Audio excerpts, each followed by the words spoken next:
I extend regards to you, those of you who have already joined, and to remind us that today is another webinar, knowledge sharing webinar organized by AfroSkills, and we continue to transform with the slogan, transforming Africa with knowledge. And it is in this perspective that today, the webinar for today is centered on mindset, which is a critical point, a critical aspect.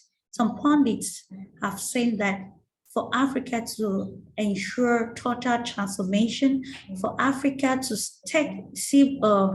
maybe take the place that it deserves, there is need for a change, a drastic change in mindset, our perception. How do we react to what people say about the continent? How do we see the continent both at internal and at international level? So this is actually what we are centered on today, the place of mindset in bringing about total transformation of the continent, Africa. We continue to wait for the guest speakers to join and also the participants. Just to remind ourselves that AfroSkills has been very instrumental in seeing that it's actually contributor, its own quarter towards the total transformation of the continent Africa, capitalizing on one important aspect, which is skills development. How can we harness the human capital, which is an asset for the continent Africa? And want to remind ourselves also that AfroSkills actually has a knowledge hub and of course is focused too on training and education. And these are points which are very critical, important in contemporary Africa. How can we transform the continent Africa if we do not bring in new perspective, to note that the world is gradually changing and new dimensions are actually coming into play? But then how ready are stakeholders in Africa, both the governments, the private sector, and even individuals in seeing this total transformation of the continent Africa? And that is why AfroSkills has always been here over the years, over the months, with this very educative platform, knowledge sharing, to get the viewpoint of different stakeholders from Africa and beyond on what the thing. And today, of course, like I already underlined, our topic is centered on the place of mindset, the role of mindset in fostering that clear transformation that Africa needs. Now, writing the right economic trajectory for Africa, how can we do that? What can be done? And what are our perceptions about Africa? So let's just be patient. I thank you all for already signing in. Let's be patient and wait while others join, especially the guest speakers, so that we can kickstart on this very important webinar. You will not be the same after attending this webinar. Like I always say it, wherever there is exchange of information, constructive information, our narratives, our perceptions about so many things, especially concerning the continent Africa, will change and change for the best. That is it.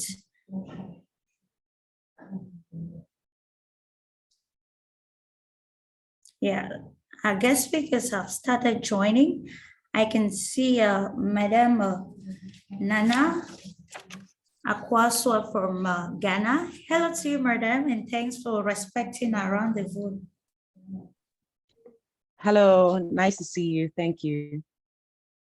It's a pleasure having you this day on AfroSkills as we continue to brainstorm, to give more insight or more meaning to the happenings across Africa, and of course, to this very important drive, transforming Africa.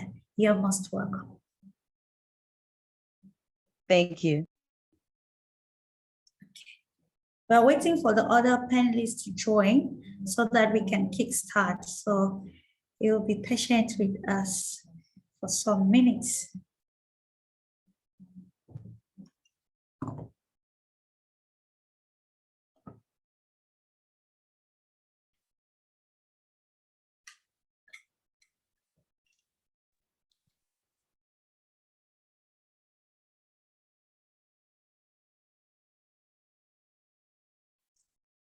I just wish to remind us that we are equally live on Facebook. You can visit AfroSkills Facebook page to follow us live, and you can share, of course, so that other people who cannot join via Zoom can equally follow us on Facebook. And of course, you can share on your personal Facebook accounts so as to attract other viewers from across the globe. It is very imperative what we are talking about today, the place of mindset in transforming the continent Africa.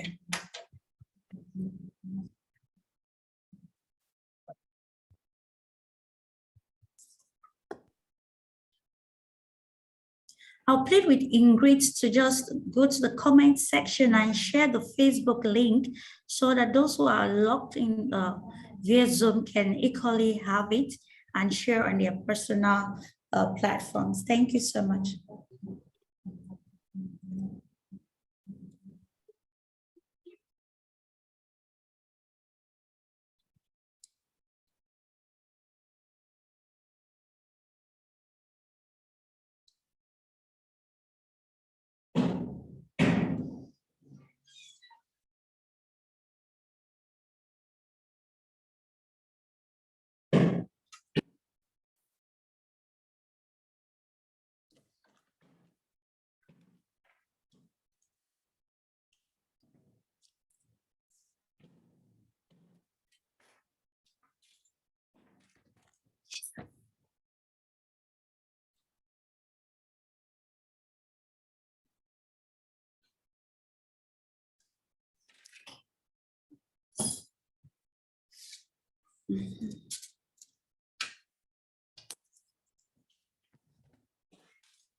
Welcome back and welcome to those who are just tuning in. I just want to plead with all the speakers. As you tune in, please can you notify me? Can you actually activate already your video? We are some minutes already late. And while waiting for all the speakers to join, I can see Mr. Ellis, Clifton Ellis, who has joined already. Hello to you, Mr. Ellis. Thanks for joining us this day. Good morning. It's morning here in Jamaica. So I want to say good afternoon to you, Clarice, and to the audience. It's my pleasure to join this conversation today. It's our pleasure to have you as well, Mr. Ellis, to have you grace the AfroSkills platform to talk on this very important topic, mentality, the mindset. How can we change Mama Africa? How can the mindset change ensure the total transformation of Africa? I want to thank you again for honoring our rendezvous and for making it count today on AfroSkills platform. Thank you, Clarice. I would never miss it for the world. Thank you very much. Absolutely. I know how keen you are when it comes to African issues and of course, righting the wrongs, of course, that have been committed over the years in Africa, making Africa great, giving the continent the place that she deserves. Yes, it is my honor to be able to participate in this brilliant conversation because Africa is extremely important. It is just emerging, as a matter of fact.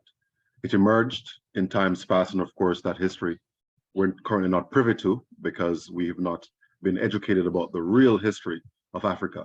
But I think that as I look forward into the future, I see that in terms of geopolitical, economic power, Africa will be a leading force in the world.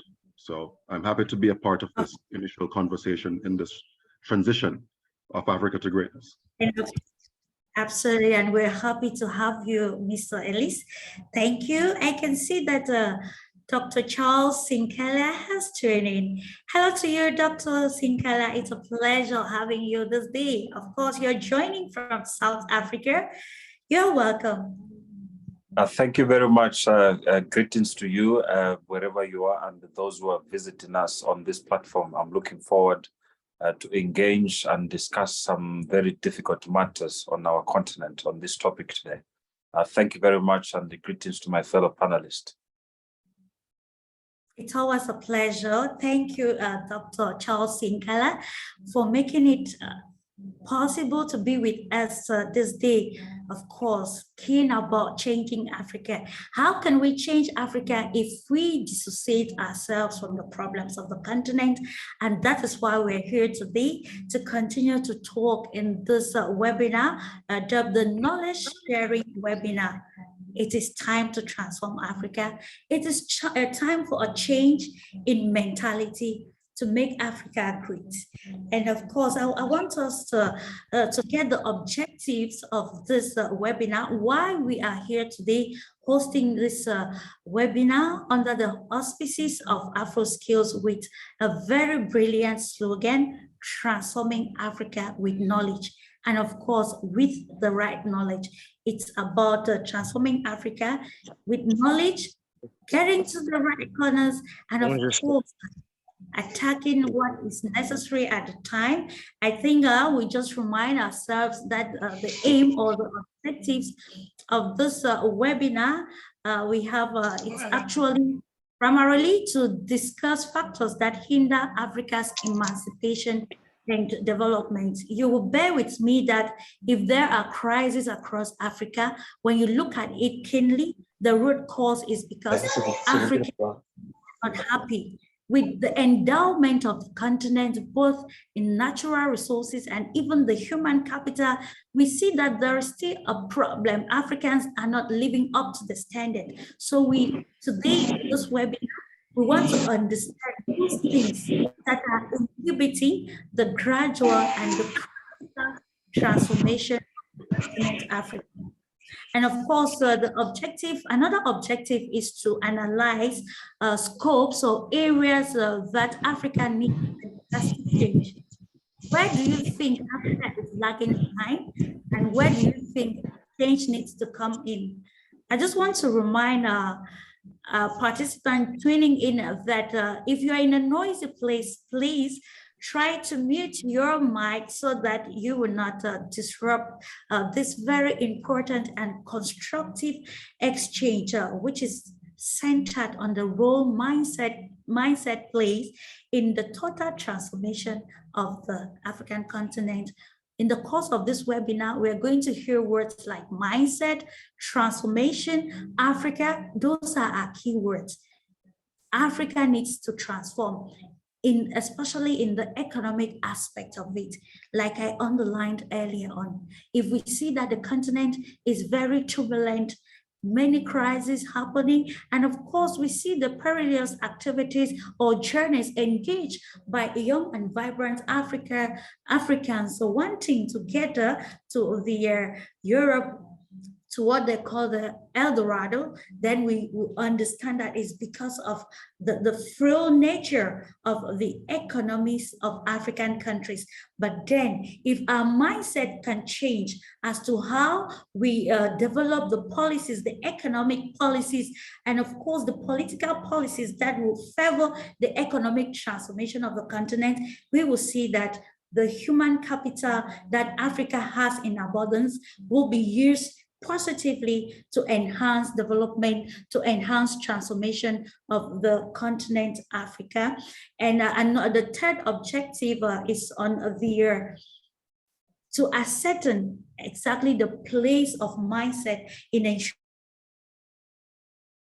ensuring this topic is centered on mindset. But then in your own perspective, do you really think that mindset is very imperative in the total transformation of Africa? Is it a key point or is it just a minor point? All of these we are going to discover in the course of the program.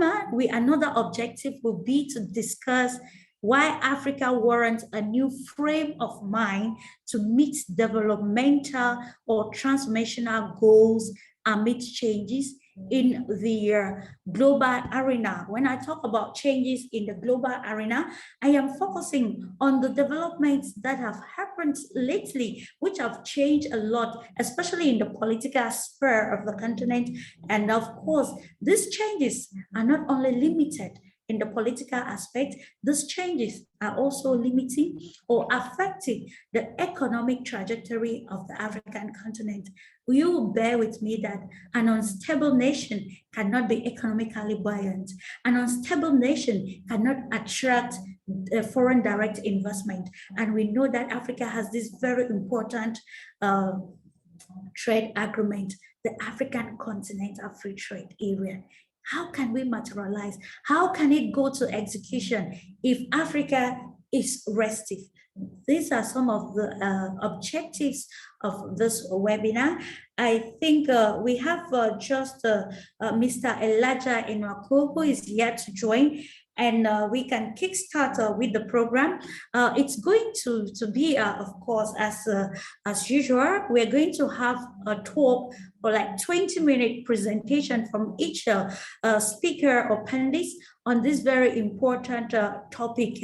And I already introduced them to you, but then let's remind our viewers who just joined, the participants who just joined, that so long as this is a webinar, it gives us also the opportunity to share, to contribute our own quarter, to give what we think on the understanding of the topic in the course of the program. If you feel like you want to direct a question to any of the speakers, feel free to reach the comment sector or section and put your question, or there will be a time where I will, of course, give you the opportunity to ask your questions directly to the guest speakers. Once again, let's welcome Dr. Charles Sinkala, who is joining in his capacity as Africa 55 States and Organization of African Political Parties.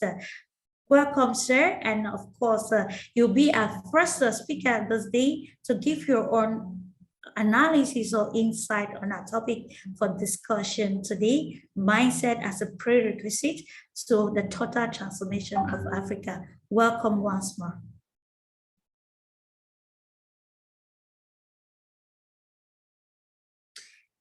Please, doctor, can you unmute yourself? We can't hear you. Thank you. Thank you very much. Thank you very much for the opportunity, and greetings once again to the listeners, and as well I need to recognize the African Charter and as well as the efforts that your organization is doing in inviting me to this platform. I'm very, very humbled this evening. It is an evening here in South Africa. I'm not sure what time it is in Cameroon, but I'm sure it should be an hour behind South Africa. But be it as it may, we are very glad to have you and presenting me onto this program. I thank you.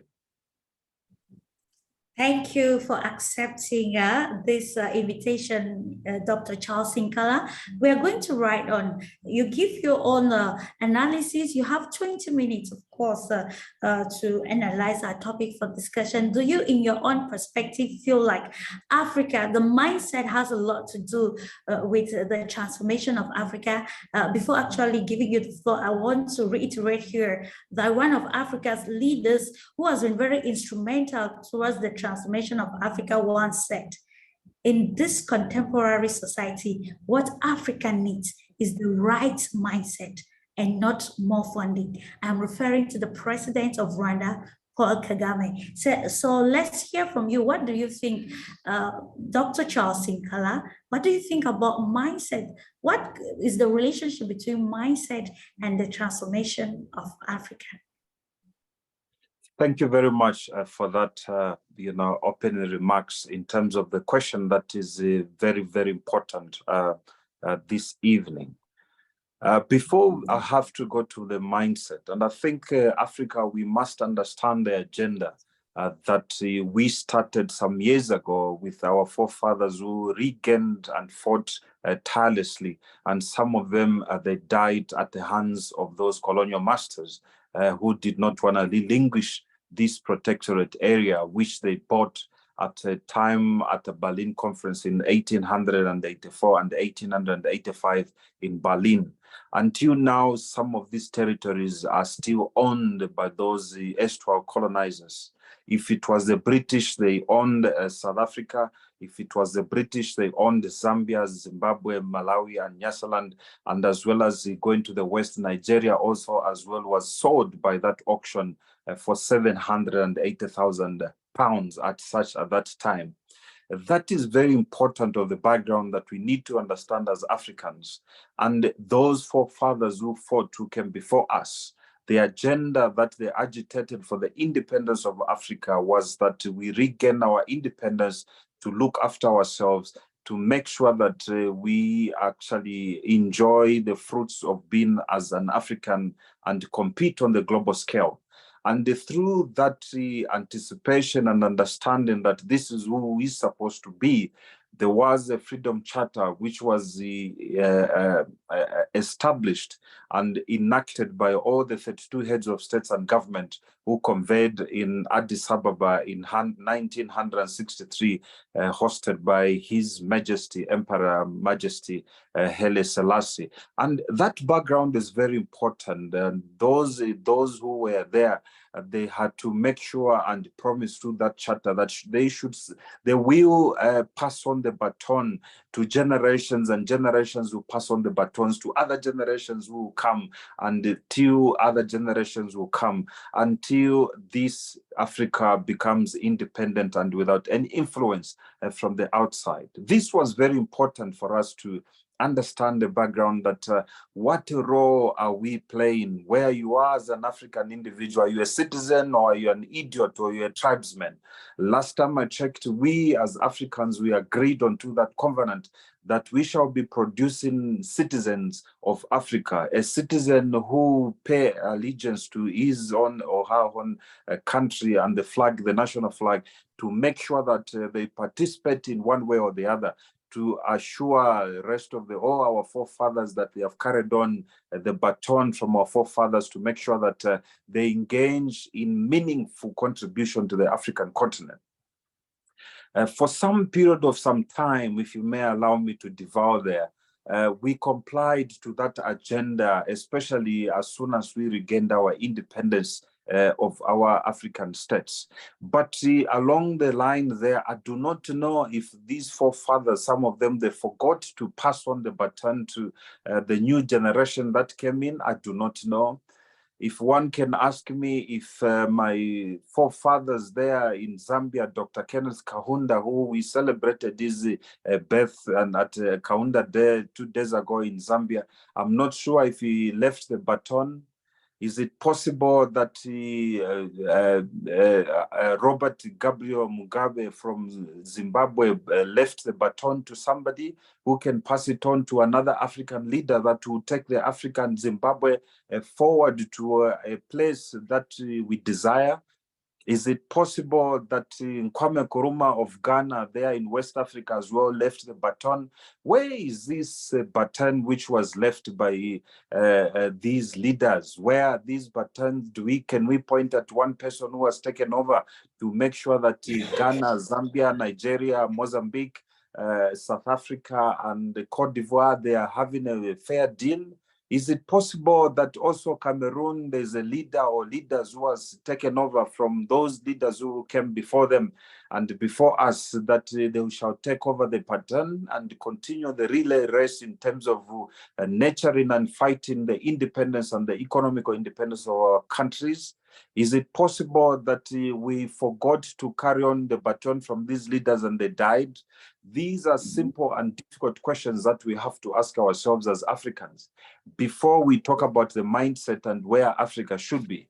Africa, we decided more than 60 years ago that we shall feed ourselves, we shall educate ourselves, we shall grow food, and that food we shall eat for ourselves without looking elsewhere to the West or the United States of America to feed us in terms of our food parcels in our houses.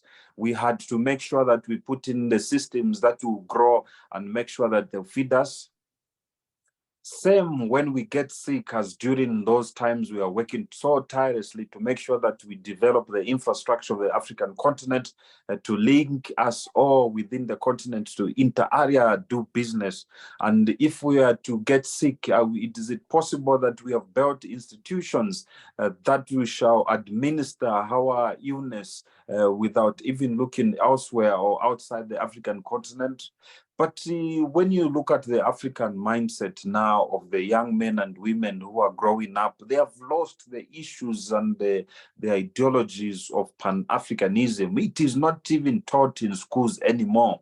We find that even if you have to support the local teams of the soccer teams, we are talking about the Manchester United, the Arsenal, and all those, the European League and the Premier League and the Ligaria and all those other things which we do not even support our African continent. Why is it that we think and we assume that what is coming from the West is more important than what is in Africa?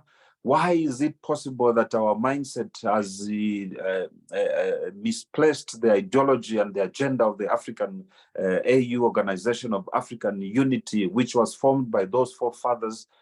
Yes, if one can say they forgot to get a baton to take over the generational administration of our countries. But can we find those batons and start working towards ourselves and making sure that the abundance of the natural resources that we have, we can go and move forward? Yes, we cannot rule out that the West have been on the agenda to devour our mindset, to make sure that we see ourselves as poor.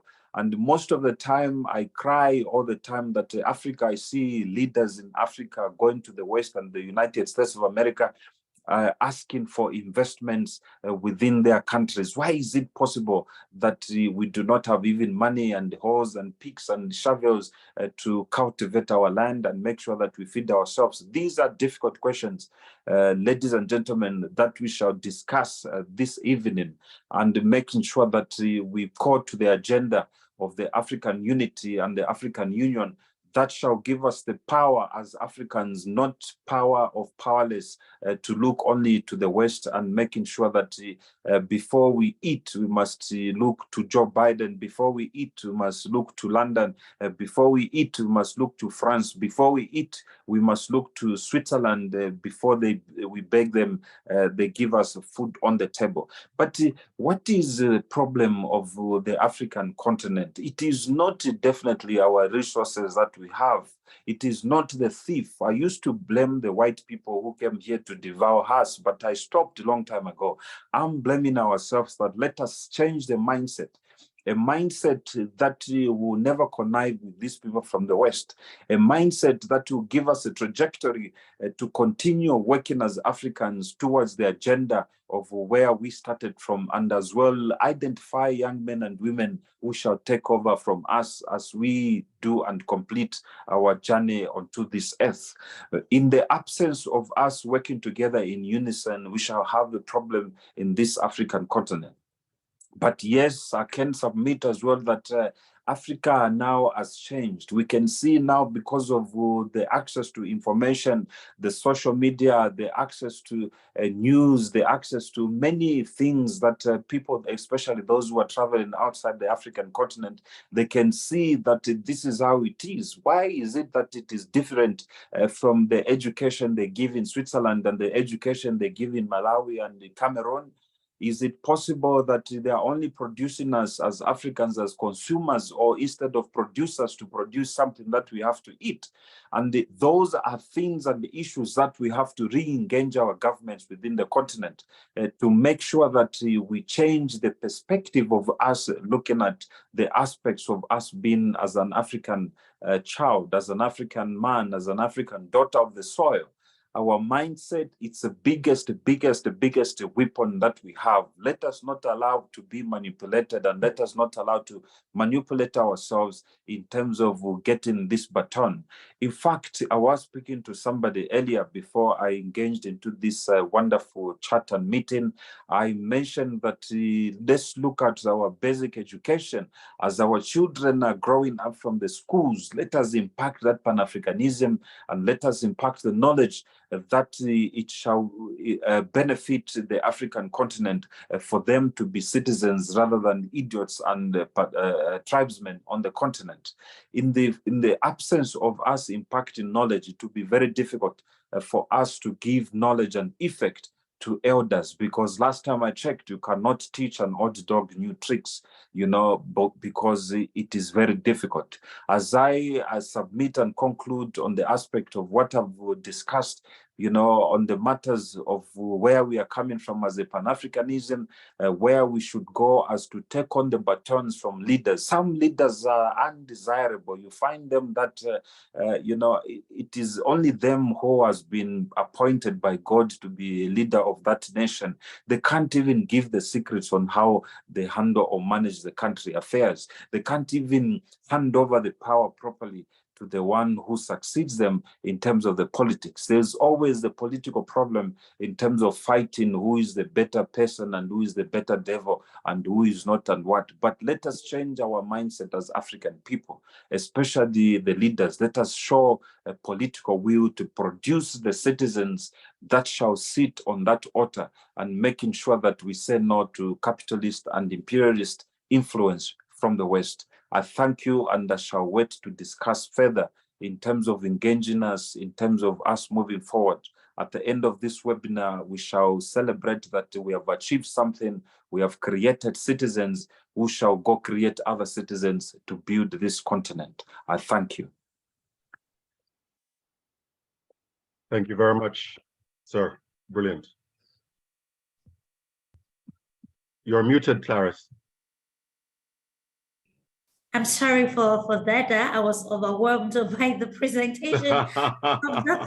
Charles Sinclair. That was amazing. And thank you for the great insight, touching very, very important aspect. How do we present our continents to the younger generation, especially to young people or to children? When you talk to them about Africa, what do they say? What is their perception about the continent Africa? Like I said, you cannot join this webinar and you go back the same. Your mindset about the continent will totally change. And we're going to continue with Mr. Clifton Elisa, who is joining us from Jamaica. He's a geostrategist, also an electrical power engineer, and of course, geopolitical analyst. He's joining us today to give his own insight regarding our topic for discussion, mindset as a prerequisite to Africa's transformation. You have the floor, Mr. Ellis. Thank you, Clarice. Wow. I mean, I'm not too sure how I will follow from Professor Sinkala's brilliant monologue just now, but it was beautiful. I think it encapsulated most of the issues that are relevant today to be discussed and should be elaborated on. And of course, we are here to ensure that we emphasize the most important factors that I believe will be required in order for us to actually have the mindset to build a prosperous Africa that will be inclusive, that will be egalitarian, that will be prosperous, right?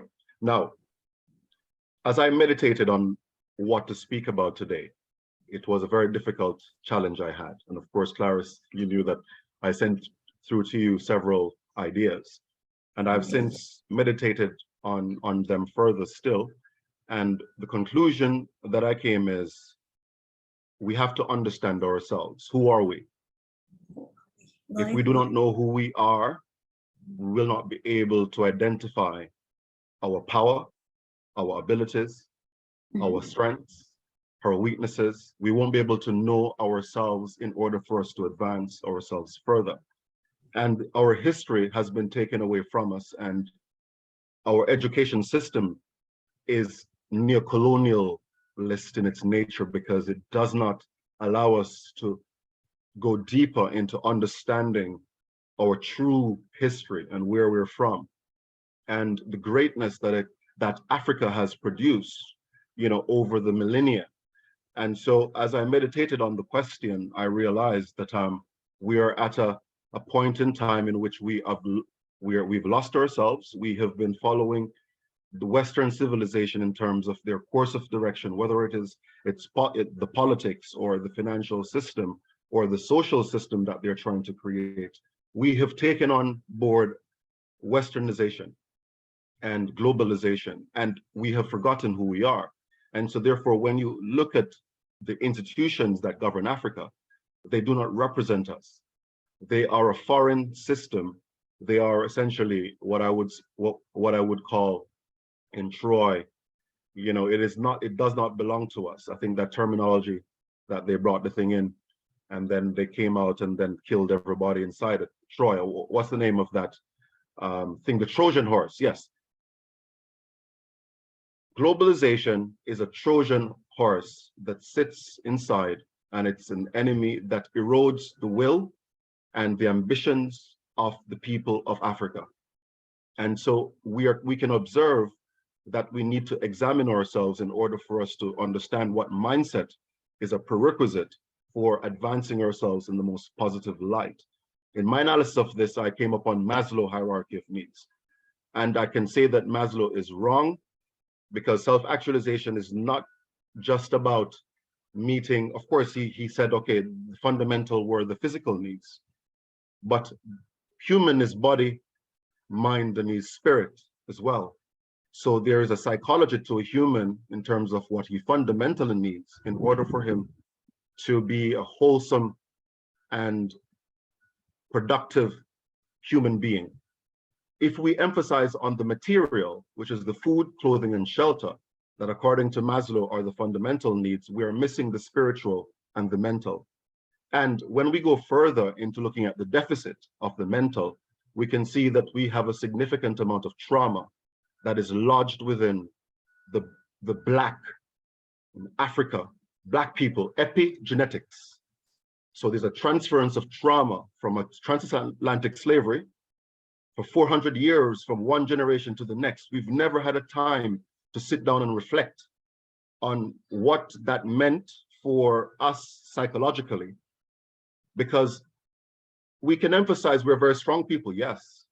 But if we are to lead ourselves outside of it, we have to ensure that we are psychologically and mentally sovereign and strong, and we understand exactly what it is that is required as per our advancement. So this is what I'm saying. We need to heal the psychological trauma that is lodged within the collective of Africans on the continent and those in the diaspora. It is extremely important.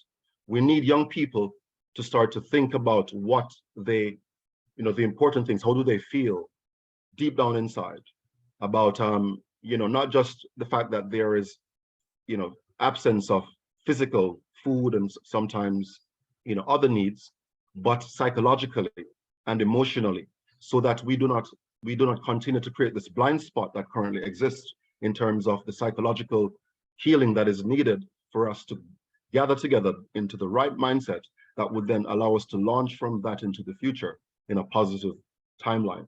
So I want to just speak about that for a second, but I want to talk about a little bit about what the brother, Professor Sinkala, just mentioned about Pan-Africanism and the fact that this is being lost and the baton has not been moved to the next generation. I want to just educate the participant just for a little bit about a bit of history. There was a man by the name of Marcus Mosiah Garvey, and he was from Jamaica. And I recently launched a channel called Bama Africa Calling, and it is inspired significantly by Marcus Garvey, because Marcus Garvey had the mindset that we need today in order for us to move forward. And I will emphasize on some of the qualities of Marcus Mosiah Garvey. Marcus Garvey, in his travels around the Americas, he witnessed the power of the Black economy. He saw that everything that was moving, whether it was the Panama Canal or any work that was being done around Central America, in Jamaica, for example, it was the power behind the economy. He went to North America, Louisiana, and he saw that it was the Black laborers that, you know, the electricians and the mechanics and the cobblers and all of the things that is needed for a civilization to be able to function. Those power was being powered by the Black people. And so he understood that the Black economy was extremely powerful. It was just a matter of getting the right leadership in place.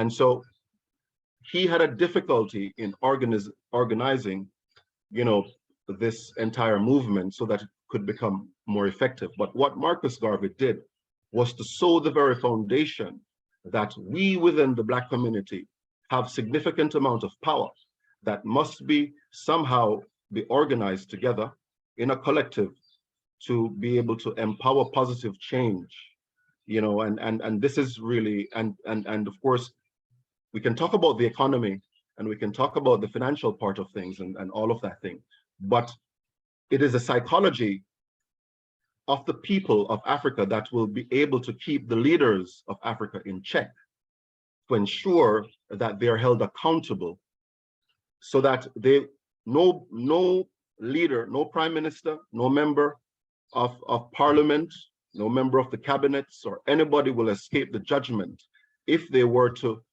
go against popular mandate or demands of the people. Because this essentially is what we're dealing with today, in which the African people know that they want to move forward and we want to move forward, but yet there is an impediment. And Professor Sinkala did mention it, that we have people in power who are an impediment to the ambitions of the collective majority of Africans.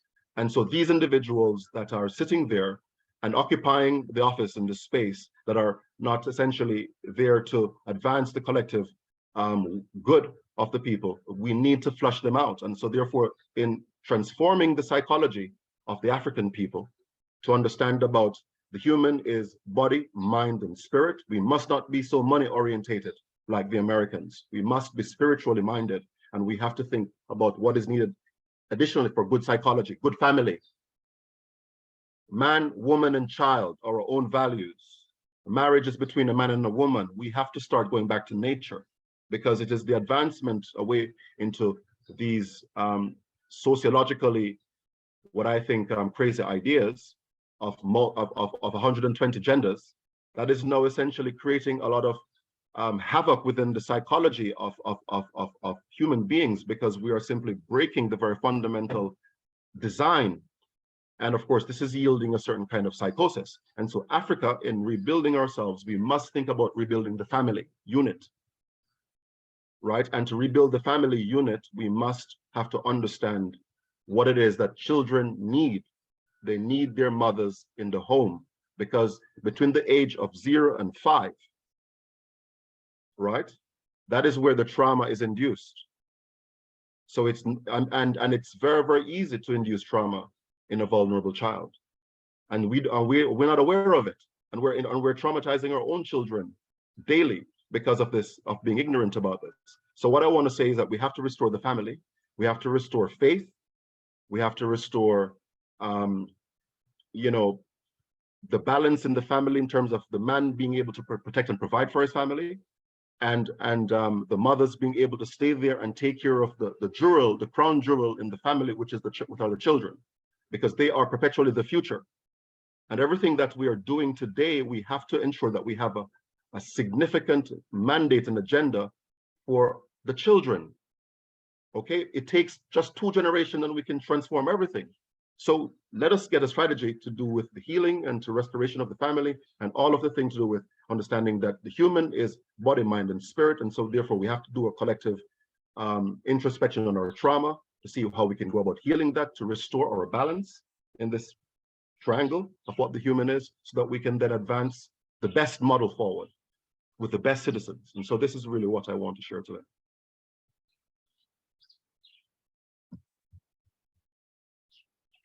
You're muted, Clarice.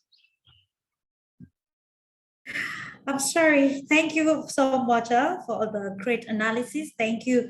Of course, we shouldn't give up on Africa. We need to change the status quo of the continent Africa. And how can we change that? If we change our mindset, if we change our perceptions about the continent Africa, all that is coming from outside is not the best as we have been made to understand. Of course, like Dr. Sinkala said a while ago, we should stop the blame game and, of course, see where we can fix things. Of course, if we keep blaming, we will not look for solutions. It is the moment to look for solution. And like you've underlined, Mr. Clinton Ellis, it's about our mental state, our mental psychology. How do we perceive the continent Africa, and what can we do to give it the position that it actually deserves? We're going to proceed right away to the third speaker, the lone lady, of course, among the speakers. But before we do that, let's acknowledge the presence of Mr. Elijah Enwako, who joined as we kickstarted the program. You are welcome, Mr. Elijah Enwako. Thank you for honoring our invitation. Okay, now we're going to Ghana. We are meeting the lone lady among the speakers. She is Nana Akwaswa Hanson, African feminist, and of course a curator. You are welcome again, madam, and of course you have the floor as you continue to share your own perspective about our topic for this day, the place of mindset, the role of mindset in transforming the continent Africa in every sphere. All right, thank you. Thank you very much for the platform AfroSkills. I'd like to also greet and acknowledge my fellow speakers who've spoken before me and will be speaking. I definitely learned a lot from you, and it's great to continue the conversation after the great points you shared. So I'm an African storyteller, and so much of my life has been an immersive journey into stories. When I say stories, the story itself, the craft of weaving the story, the rich experience we build around the story to create a sensory connection to its audience, and most importantly, the message that remains with us after the story has left us. Africa is a continent which is rich with stories, rich stories that can be found in, for instance, our Nancy stories, our Kwekwanansi stories in Ghana, rich stories that can be found in our proverbs, rich stories that can be found in our Adinkra symbols, in our folklore, in our diverse spiritualities, in the songs of our griots, in our dance, in our fabric, in our palm wine music even. The thing about the story is that it may feel like just entertainment or superficial or like the light side of things.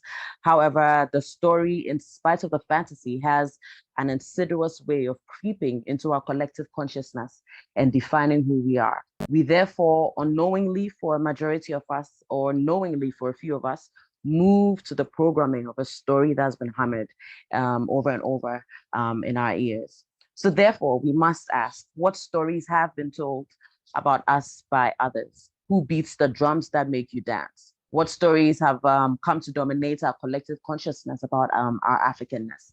Who is telling these stories? How are these stories being told? And most importantly, what stories do we tell ourselves about ourselves? What stories have become our programmed behavior? So segueing, these are the questions I'll be having my rumination in, these questions I just listed. So I want to segue into what stories have been told about us by others. The history, the herstory, the artistry, as I like to say, of Africa has actually been a space for warfare. To achieve domination over African lands and resources, the Arab and European invasions on Africa waged warfare on the African story. In Chinachebe's Things Fall Apart, there's a very poignant scene that I would say is illustrative of this sentiment. There's an African character who is named Enoch.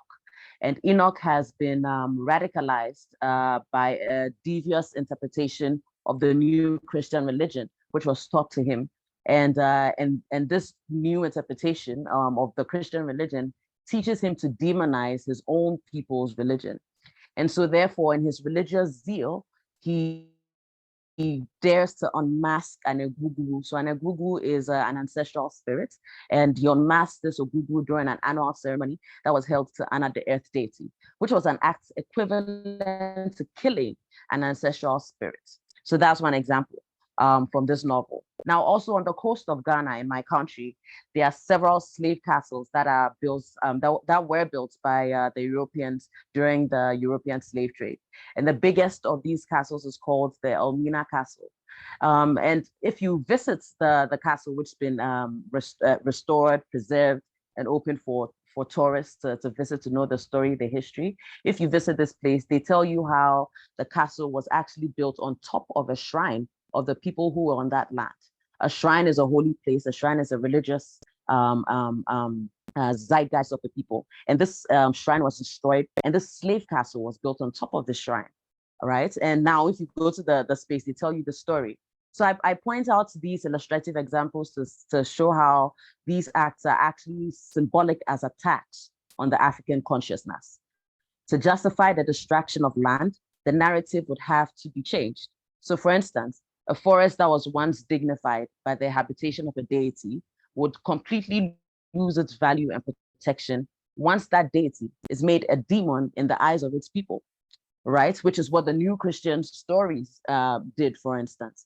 Consequently, the defenses that we would normally have raised very high to protect our land, to protect our waters from distraction would definitely be dropped if we no longer believe that these places are sacred places that are inimical to our nature too, and our survival. So another example, in Accra, we have one of the largest water bodies in the city, in the capital, is called the Korle Lagoon.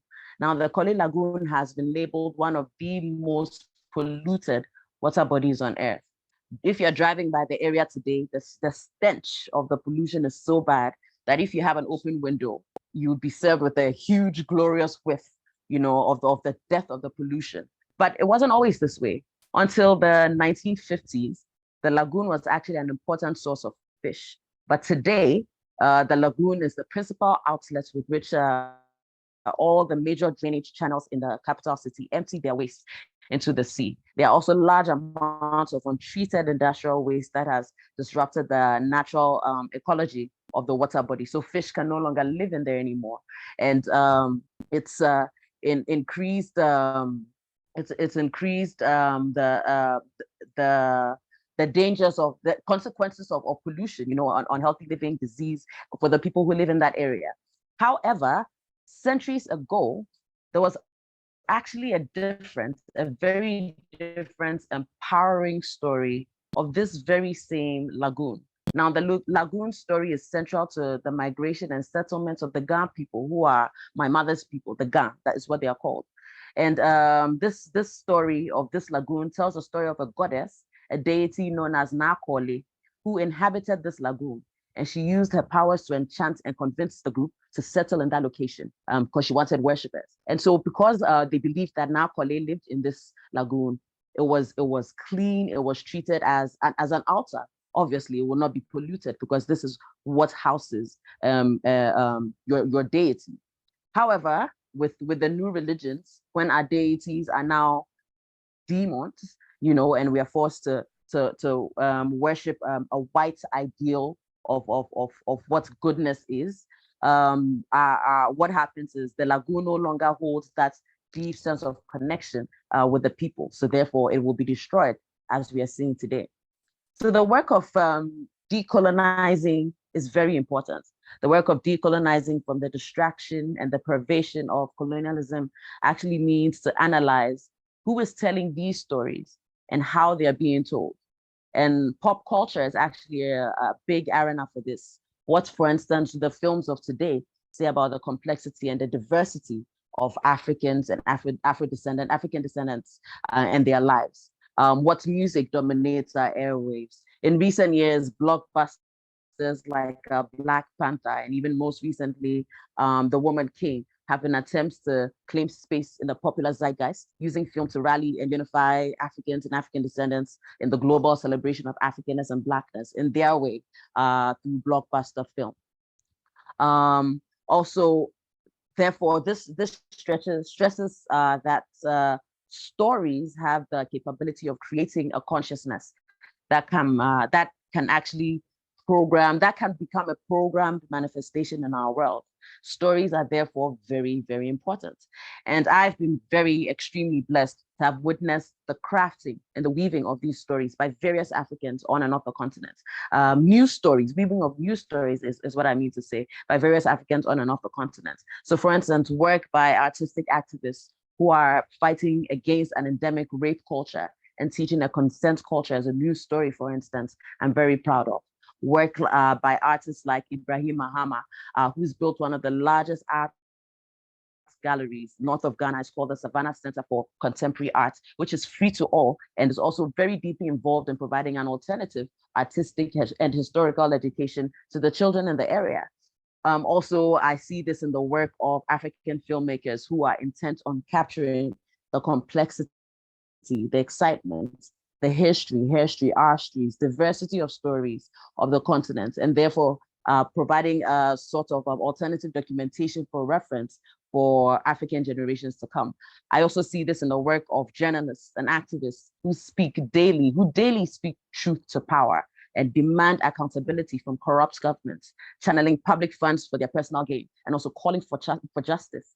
I see examples in the work of this organization called Oris Present, who presented a solidarity swim recently with the goal of swimming 450 kilometers of the Volta Lake. And this was to raise awareness to protect our water bodies. I see this in the work of African feminists daily, backbreakingly, trying to create a world that is kinder and fairer for all. So therefore, for total transformation of Africa, to usher in a new paradigm shift, we ourselves have to tell new stories with the intention of creating new dimensions for ourselves that are designed to overcome the generational damage that has been done to the African psyche, and also to rebuild resilient societies that are self-sustaining, to tell new stories in African leadership, to tell new stories in building strong institutions, industrial societies that are supporting of all life, also to allow, to create societies that allow for cross-cultural collaboration and development, to create societies that are environmentally conscious and protective, to create societies that are accepting of our African diversity and creating systems that protect and sustain this diversity. We have to tell stories of healing, we have to tell stories of restoration, and we have to tell new stories of beyond the restoration, the development of a new and improved African of the 21st century who is in harmony with themselves, with her environment, and in harmony with nature. And all of this, I believe, starts with the stories we tell about ourselves. So this is where I'll end. Thank you.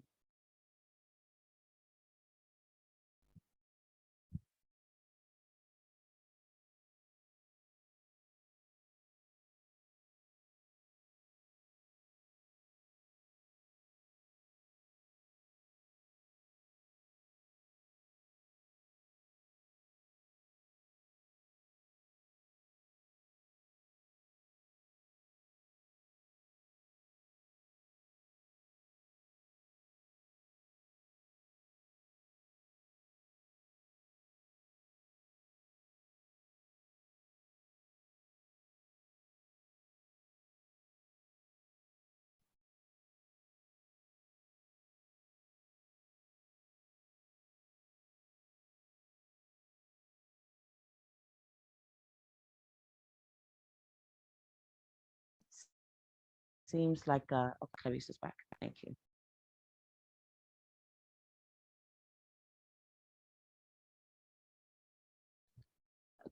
Clarice, I'm done. Can you hear me? I'm sorry for that. Some technical issues. Yeah, I can hear you. I got disconnected as well. Okay. Thank you. Thank you. So I'm done. Thank you.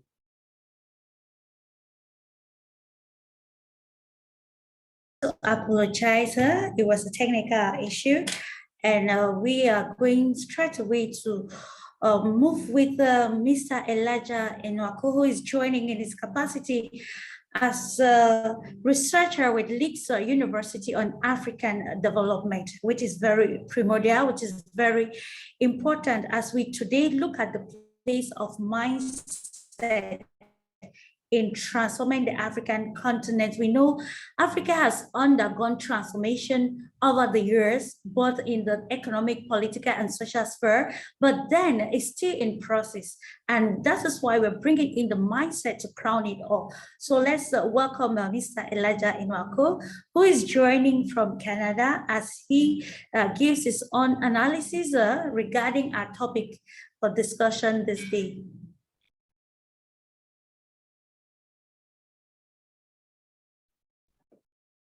Good afternoon, everyone. Can you see my screen, Clarice? Yes, I can see you. I can see you, sir. Can you see my screen? I'm trying to share my screen. I can see. Okay, good. Good evening, everyone, wherever you are in the world. I want to appreciate all the speakers that have spoken so far. We have a whole world of knowledge here, and I think I'm learning a lot from my African brothers from all over the world. But I want to bring a little bit of a different perspective to our discussion as we go along. Sometimes if you do not know what you're worth, you can't really evaluate what your potentials are.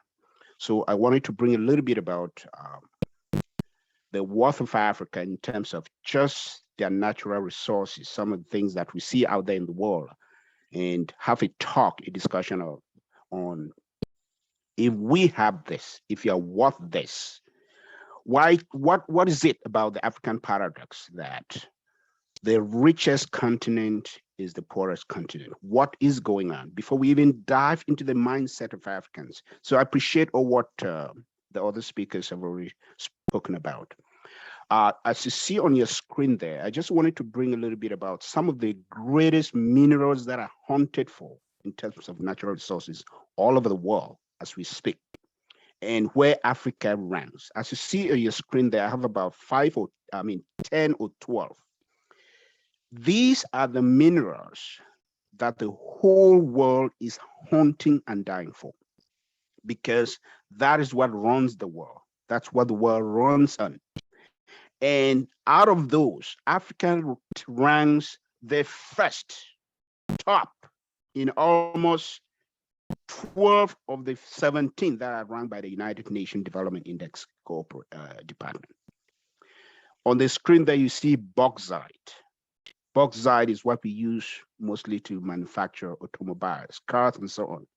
Africa ranked the first in terms of that resource alone.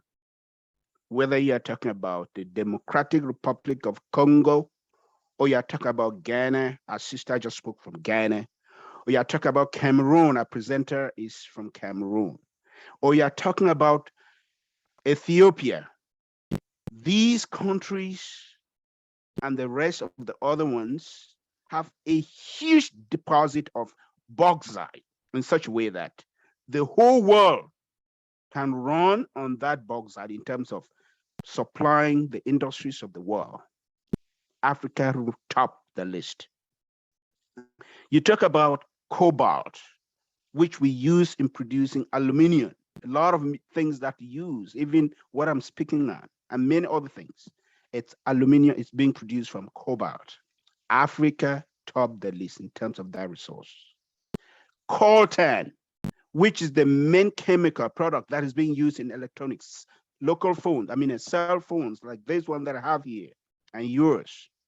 African top the list in terms of resources.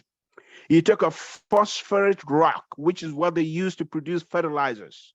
Today, Russia and Ukraine are the top in terms of fertilizer production and so on. But the chemical, which is coltan, that is the main chemical that's used in producing that fertilizer. Africa has the highest deposit of that coltan. You talk of phosphate rock, which is still the same fertilizer. Africa again still top the list.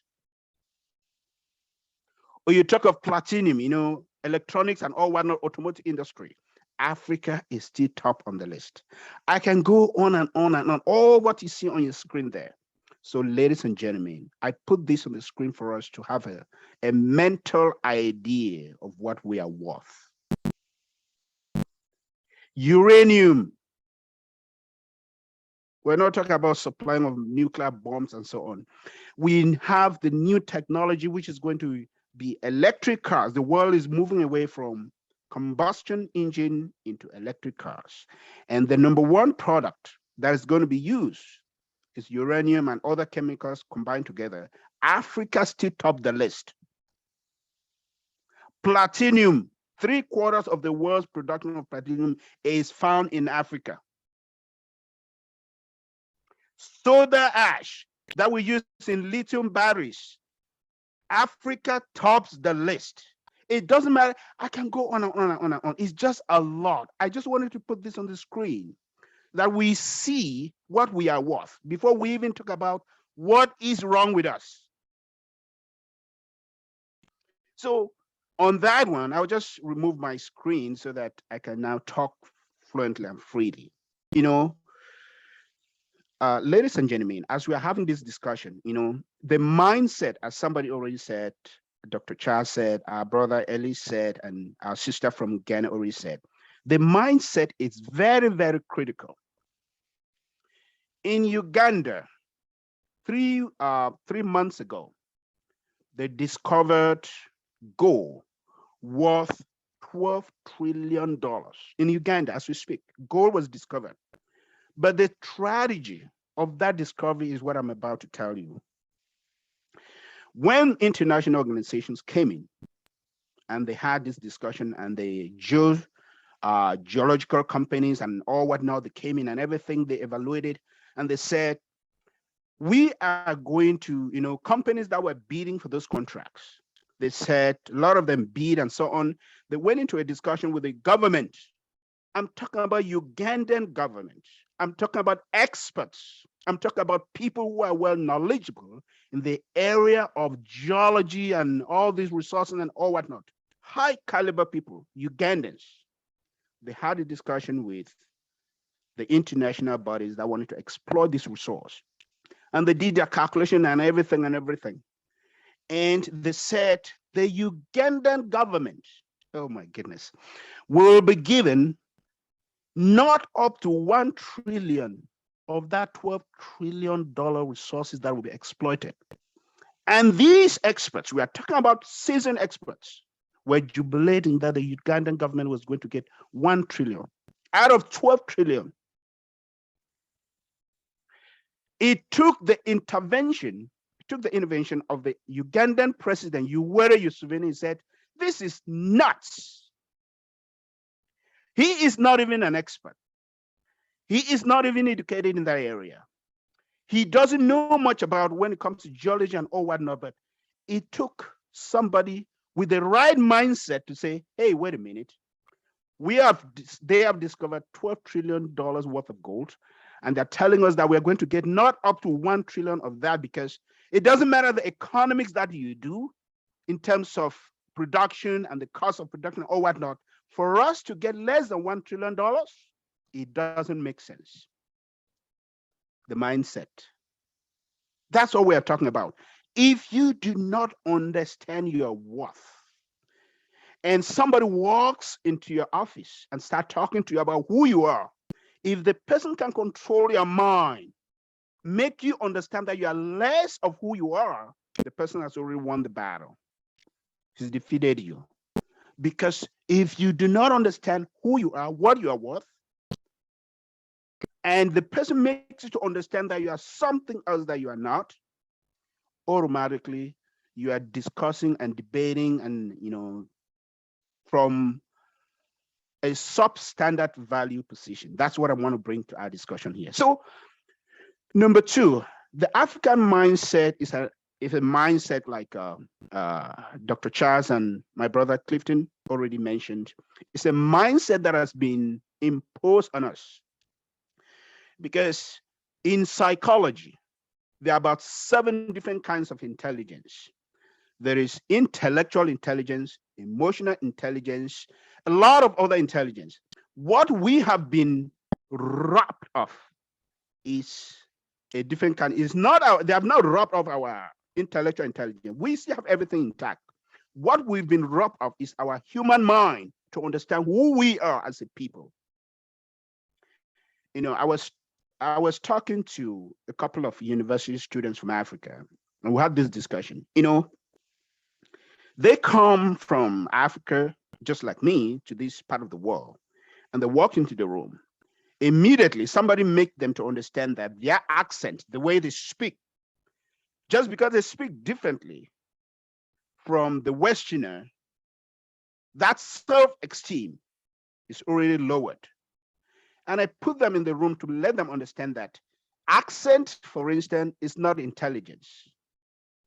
Immediately, I mentioned that word, that accent is not intelligent. I'm telling you, you could see the brightness in the room because they came in with an inferior mentality to think that immediately you sound different, you are lower than the Westerner. So after that conference, and they started talking to me, he said, you know what, sir? What you did to us today, it boosted their morale. That's to show, why am I giving this example? I'm giving this example to make us understand that it is in the mind. The African problem is in the mind. It is nothing to do with us physically. It's nothing to do with us mentally. I mean, in terms of, I'm talking intellectual capacity. Nothing, none of that. It's in the mind because, like Dr. Charles and the other speaker already spoke, in this discussion, I want us to go away from the blame game and started discussing about what has been imposed into our mind. Because, ladies and gentlemen, close to 80% of the world was colonized. Indians were colonized. Filipinos were colonized. A lot of part of the world, South Americans were colonized. So let us understand how they came out from that mindset of colonization and they were able to take charge of what belongs to them, and they're controlling it today. Ils pourront prendre charge de ce qui les appartient et tout contrôler. Sorry, it's like I was speaking so fast and somebody was interpreting. So again, as I was saying, our discussion is going to go into, in terms of question and answers, what is it that has kept us where we are? It's true, colonization has come and gone, but is it the relics of colonization that have left us where we are, or is it colonization by itself? Because as I said before, 80% of the world was colonized. What has kept us at the level of colonization instead of moving forward? That's what one will look at. And that's where our discussion and all what we're going to be talking about has to point out to. What are the strategies that we need to take to come out of that mindset, like our presenter said? What will it take for the African man, given everything that we have, to move away from the mentality that says that we are not able to the mentality that says, yes, we are able? What will it take? Because it's going to take strategic developmental procedures to take us from where we are to where we need to be. Because it is not the lack of what we, lack of resources we've seen there. We have everything in the whole wide world to go from. Nous avons tout dans le monde. Okay, thank you. I'm just giving opportunity for the interpreter to. So it is going to take us hard look at ourselves and see where we need to change our mindset. We need to work as Africans, because I said this, I was doing a presentation not long ago, and I mentioned something that, we had a little debate about it. When an African see himself or herself in terms of, tribal affiliations more than national cohesion, for us to work together, because the policy of the West has always been divide and rule. If you look at the wars that have happened in Africa, has been one tribe pitting against another because the Westerner knows where our weak point is. But the moment we start looking at the Black identity, the African identity, how we can come together in a synergical way to harness our potential, I am telling you, whatever they might have made us to think about ourselves or whatever they think about us will disappear. If you look at the movement that is going on down south in the United States about Black consciousness, it's frightening to the Westerners because they know what that can lead to in terms of our own self-reliance, self-awareness of who we are. It frightens them. That is where I think we need to start going, looking into what is it that has kept us where we are? How can we go from there to where we intend to go? And how can all these parts and pieces be put together? I don't want to take so much time, Clarice, because I know there'll be questions. So that's where I want to end today. I made a little presentation, but I want us to have a chit chat back and forth so that people can ask questions. I'll leave my presentation for another day. Thank you very much.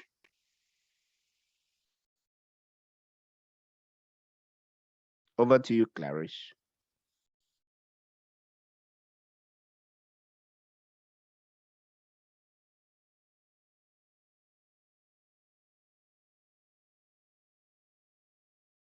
Thank you for your brilliant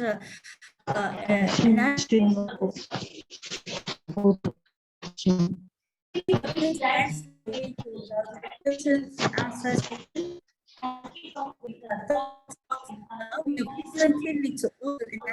Nous allons directement faire la question. Qu'est-ce qui nous empêche? What do you think are the internal factors? Que pensez-vous sont les facteurs intérieurs qui nous empêchent d'arriver au sommet? Africa, with the presentation and the illustration from Mr. Elijah Inako, we see that Africa has everything. What are those factors from nous empêchent? Thank you very much. Firstly, I'd like to recognize wonderful. Tout d'abord, j'aimerais reconnaître le travail. My fellow speaker from Ghana. I visited Ghana in 2017, and I confirmed to what you said. They are going to the trade show property on the other side, driving across the sea. I was very shocked that that place hasn't been utilized, and I don't know who will come and go down there and visit in terms of developing that coastal area. Our other speaker as well as mentioned something very important about the African continent. He has lightly put it in words and presentation. That has really caught my attention, that we always speak about what is our value as Africans, what are we worth, in terms of resources, and what are we capable of doing in our continent. And I think that is very important. When we sit next to these Western estuary colonizers, the United States of America, the IMF, and the World Bank, whatever you call them, when we are discussing on that table of discussion on what they call a mutual bilateral relationship, I think it is very important and very critical to understand that we are speaking from the background that we own these resources. These resources are in our backyard. These resources is what we have. These resources is what we are bringing on the table. What are you bringing on the table, you as an investor who's coming to the country? And that is subjected to either acceptance or denial. But let me leave that aspect. But I do recognize that that is very important. But what I would like us to focus in at the moment is the internal relationships of our countries. How does system works? You know, many of the people are asking us questions. Yes, there are all these resources, titanium, platinum, zinc, cobalt, copper, yeah, gold and diamond. What does it mean to me as an ordinary individual? And what does it mean to the country? And how can we guard against those who are coming in the pretext dressed in high heel shoes or black dresses or black suits, dressed like Mother Teresa? They are saying they are coming to help us. How do we protect ourselves from these people who are coming? Yes, we have them, a lot of them, and they fly in Africa many times, and all the time they come into planes. Chinese are here, but as well as we have the Americans, the United States of America, even though part of the Europeans, they regard Africa as a shithole. I'm sorry about my language, but that is the way it is. They condemn Africa. They say it is nothing and apart from producing undesirable human beings, and they come and still continue to devour us. In fact, I've always spoken on different occasions where I've mentioned that Africa must also guard not only the resources that has been itemized by my fellow speaker on the panel, where he briefly mentioned a few of them. In fact, he must add there the human resources of the people of the African continent. If you have to talk about soccer, look at France, the last World Cup. Who's playing into that game? Those are African people, exported or imported or stolen from the West African countries, and as well as the southern part of Africa and many other parts of the African continent. If you, as an individual, would like to apply to go to the United States of America to visit your sister, or you want to go and just see what is happening there, they will ask you a lot of questions because they would like to find out what value are you going to bring into the United States of America. If they see that you're not going to bring any value there, they will decline your visa application when you go in there because they'll treat you like such. But our African states, they consider anything which moves, which looks like white, they consider them as holy. And as the investors, they don't ask them too many questions. They actually give them visa-free entry into our boundaries, into our continent.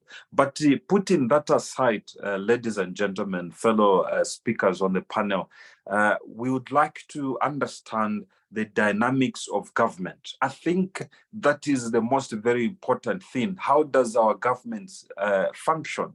I know during our school days, they taught us about during our school days, they taught about photosynthesis. They taught us about Shaka Zulu. They taught us about who is the president of the United States of America, who is the president of Malawi, who is the president, something in the curriculum which does not even make sense.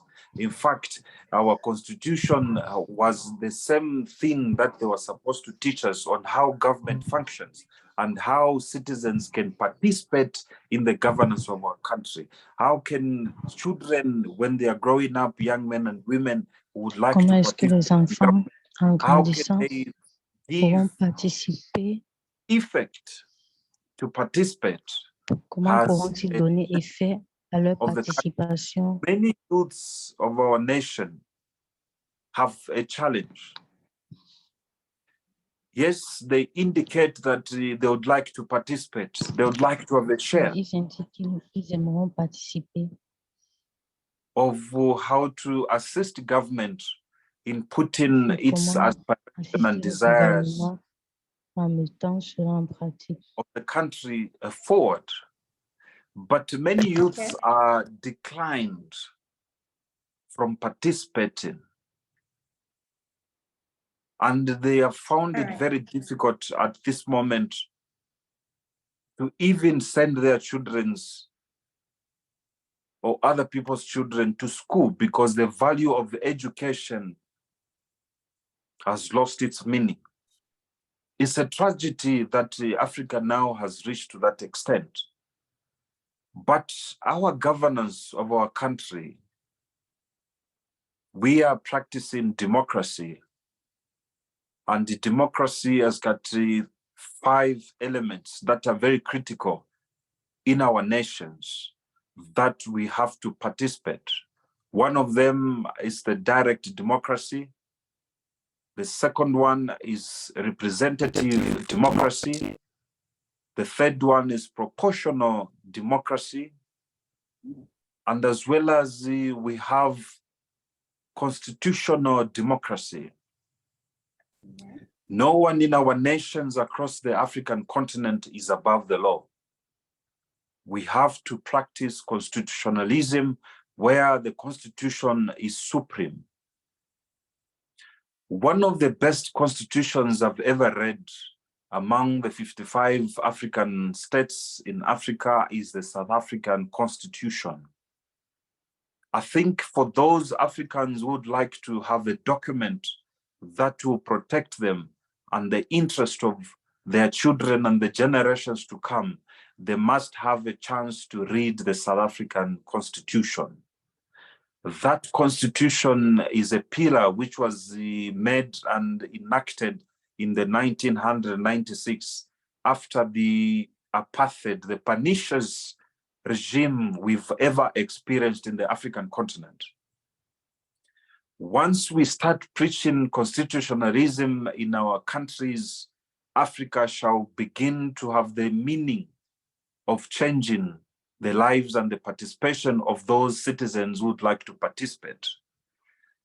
Proportional representation is a type of democracy that we practice in addition to multipartism or multi-party democracy, where we are allowed to express our views as citizens. Participatory democracy, the last democracy in the democratic practice in our governance, is where now the government must ask the citizens in terms of any decisions that they have to make, whether they have to privatize a state-owned enterprise, or they have to purchase equipment, or they have to make infrastructure, or they have to develop or do anything, or that, can now, in Ghana, my fellow speakers mentioned, which was proper fresh water running there, but, all you can see is plastics and feces, running down there. And one of the people can even say, yes, it would have been better that the Eswa colonized should have continued torturing us, looking after us, because we Black people of this skin has failed tremendously, and we cannot be charged to be given any responsibility where governance is concerned. All It right. sounds more Thank you so much. but I am also sorry to interrupt. I'm sorry to interrupt. Of course, we have just 30 minutes left, so I would love to get to the other speakers. Yeah, to get their own viewpoint. Thank you. I'm continuing with you, Mr. Je continue avec vous, Monsieur I Ellis. want to apologize. J'aimerais Technical demander hurdles that we are pardon facing with les problèmes beyond techniques que something nous beyond avons. control. So, Mr. Ellis, we have listened keenly to all the analysis and, of course, some of the internal factors that are impeding the total transformation of Africa, and see that there is need for this mindset change. But then how can the various stakeholders come together to be able to attain this objective? I mean the government, African government, the private sector, and even private individuals towards this goal of changing the mindset with the aim of seeing that when we have the right perception about Africa, towards writing the right economic trajectory for the country. Thanks, Clarice, for that. My connection is perhaps not the best, but I hope that I'm transmitting clearly to everybody. You can hear me. The first thing I would like to say is to quote Bob Marley in following on from our brother. Bob Marley states that we are to emancipate ourselves from mental slavery because none but ourselves can free our minds. That is our brother Bob. And if you go further into analyzing Marcus Garvey to understand what kind of mindset he had, Marcus Garvey never really, he spent most of his time holding his own people accountable. and devising a strategy that would essentially empower his people. So he never spent his time essentially blaming the other, because at the end of the day, it takes two to tango. And so the first thing that we must do, I believe, in this transformation is understanding that we must take responsibility into our own hands by even going back to the clean sheet in strategizing, a way forward. By our own selves, I mean. Are you following? Is everything Yes, okay? we are. Okay, good. I'm just making sure, sorry. Yes, Absolutely so with this specific mindset of spending our energy and our time, creating a strategy on how it is that we actually move forward, is by understanding some of the things that our brother talked about earlier concerning all the resources of Africa, and then understanding how it is that we then go about transforming those into the best value, so that we can actually advance the self-actualization among the African population. And to do that, it requires, of course, understanding civics. Our brother started to speak about the Constitution and the forms of governments that exist, and that is quite important. But importantly, I think the most important question that must be answered as it pertains to the Constitution, just in following on from that rendition from our brother, is who is sovereign? Who is sovereign? Problematic, yeah. In Jamaica here, the Queen is sovereign. Can you believe it? They said that we got independence in 1962, but we did not get independence. It's a lie. So if we understood Constitution, we would know that the highest form of Constitution is where the individual is a sovereign. And we are under God. So we, the individuals, are above the government, and therefore the government is accountable to us. It's extremely important that this is understood as it pertains to understanding who we are and what power we have, or what we should be negotiating for as it pertains to when the conversation comes as to let us negotiate a new constitution. The American Constitution says that the individual is sovereign, as it's different from Britain and European countries, where the monarchies are sovereign. And then, of course, you have, the fake system in France, that they say that the president is sovereign. It's a republic, but really it's the bankers that are sovereign in France. And unfortunately, the same bankers. Sorry, go ahead.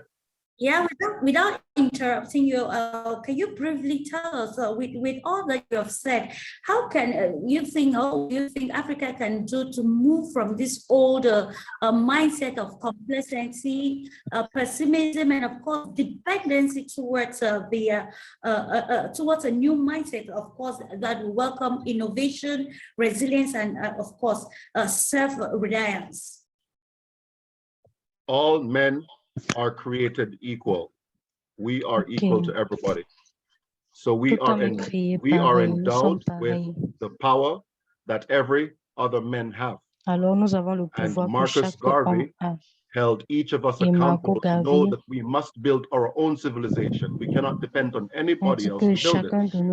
And once we become cognizant and aware that we must hold ourselves accountable and that we are endowed by the same power that all other men have, then we can now start to imagine what it is that we want. How is it that we can then go about building it? And this is where we need to be right now. We need to be thinking about what it is that we are.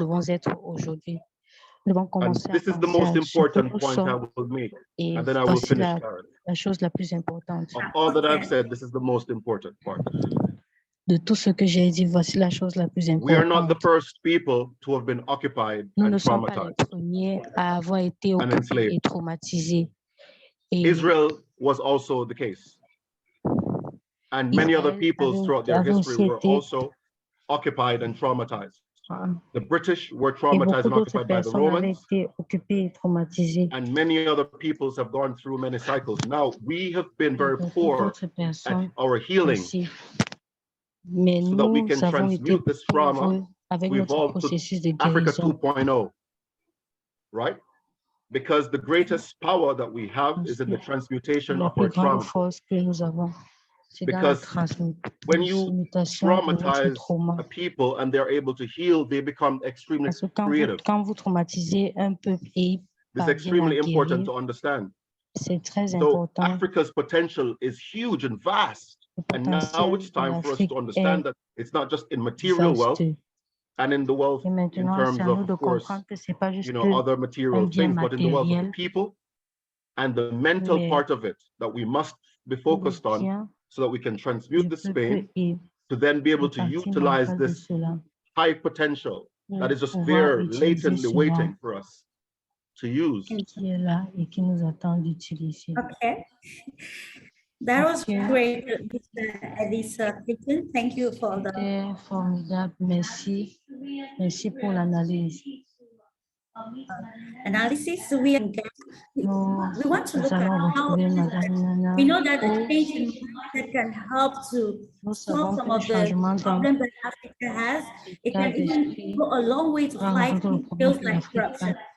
So Et we ça are pourra aussi already lutter 100% contre of la the fact corruption. that the change mindset Nous avons déjà un certain pourcentage dans le changement de l'état now d'esprit. discovering the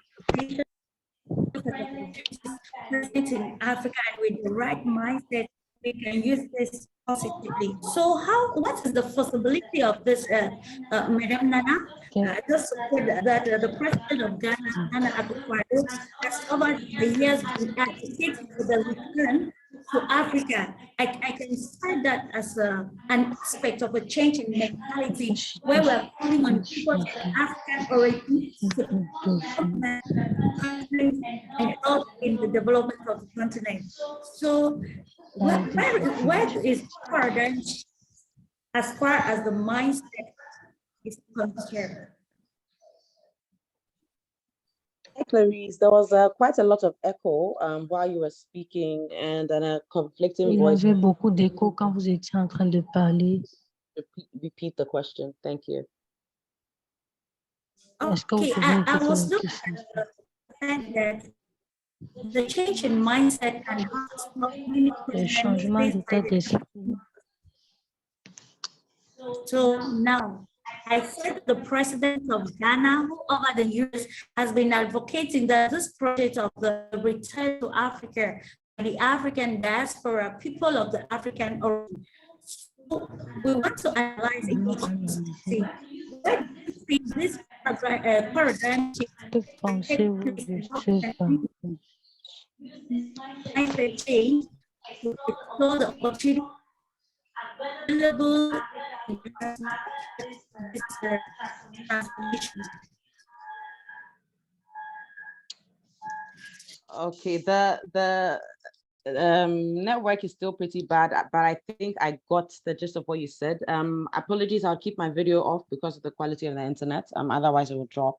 But about the year of return that was pushed by our current president, Nana Akufo-Addo, it was launched, I think, in 2019. And after the year of return campaign was the Beyond the Return campaign. So this was launched to mark 400 years since, if I'm correct, 400 years since emancipation. And it was to be able to revive that African ideal of connecting Africans and African descendants who were sent all over the world through such violent systems as slavery. I thought that was I've always thought that was a remarkable, initiative that was pushed by the government, but obviously it's had its problems because it generally feels like it's focused on the party side of things. So, for instance, one major part of the year return campaign is the December in Ghana December in Ghana party, basically, where it's a lot of people come from all over the world, specifically the US African descendants come to Ghana. We commune over a night's life, over events and things like that. So we even have a big concert that also runs during this time called the Afrochella,